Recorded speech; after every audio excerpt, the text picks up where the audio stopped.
You need a strategy for creating high-performing email if you want to consistently send email your contacts love. To achieve this, it is also important to keep in mind the key components every high-performing email will need. Let's look at what high-performing emails look like in action and each component your email needs before you press send. There are a few ways to look at what every email needs. Let's look at the key components: your email template, footer information and CAN-SPAM compliance, and images and design. The first is the email template you choose to use. Marketers have discussed many times over which email performs better, HTML or text-based emails. While there is a lot of discussion around it, and particularly around what B2B versus B2C audiences prefer, the most important aspect of the debate is regardless of which type of email you are sending, your reader needs to know what you're trying to convey. Aim for a clean, straightforward design to display the value you are sending. That's where your email template will come in. It sets the foundation of your email for you to design around providing value to your reader. You know that not all your readers will be opening your emails on the same device or with the same email provider.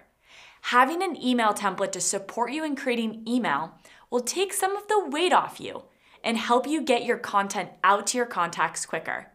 Use an email template that is on brand with the rest of your website, and you should have a few options for the different types of emails you send: newsletter, blog updates, or promotion of products or services.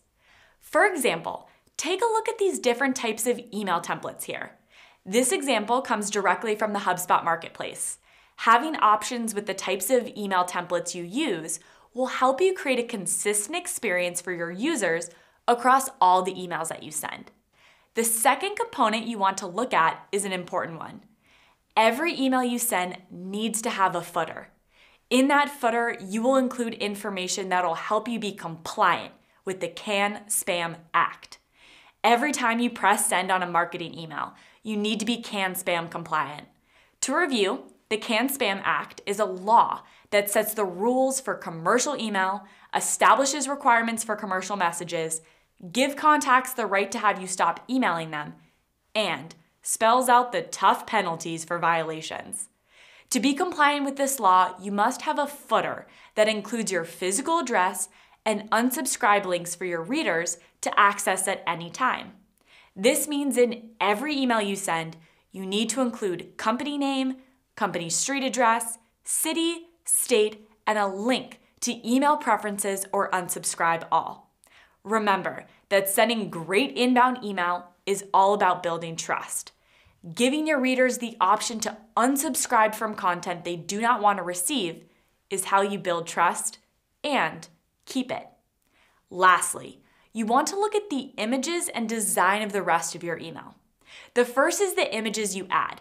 Images are a great way to engage your reader and add some flair to your email sends. But images are not created equal across email clients.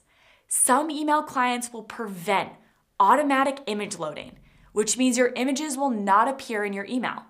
So you want to make sure you know what the reader will see if the email is image heavy and the images don't load. Keep this in mind, especially if you're building a template that is image heavy. What would they see if they don't see the image? Ask yourself, does my email layout still look visually engaging even without the images? Is there still a visual hierarchy of some sort that will guide your reader to the desired action? The biggest suggestion I have when sending an email at all is send that email to yourself and open it on a desktop and your mobile device. Check to see how it feels, proofread it, and see how the images are presenting on the different screens. Taking the time to check your emails before you send them will go a long way for your readers and in the end, for you. After looking at the images, you'll need to look at the overall design of your email. Just like your website pages and landing pages, you can have multiple columns in your emails, which will appear something like this. And when sending emails, you want to be as clear as possible. The best way to do this is with your layout and using fewer columns. This will provide you with the most control over how your email renders in email clients, as well as creating visual hierarchy. Keep in mind that if the design is complex and communicating lots of information, then your reader might be confused about the overall goal or value in the email. Keep in mind always that your readers are not interacting with your emails in a bubble. They are also reading your blog posts and interacting with you on social media. Ask yourself if all that information needs to be communicated in an email format. Use all of your channels available to vary and communicate your value and information. While I think we can agree that email is the best channel to have conversations, it can't do everything. Use all of your channels to your advantage to help your readers grow. With these key components, your email template, footer information, and canned spam compliance, as well as images and design, you will be able to design and send high-performing email that is engaging and provides value to your reader. Remember that your goal with all your emails is to be human and helpful with each send to further the conversation with your contacts.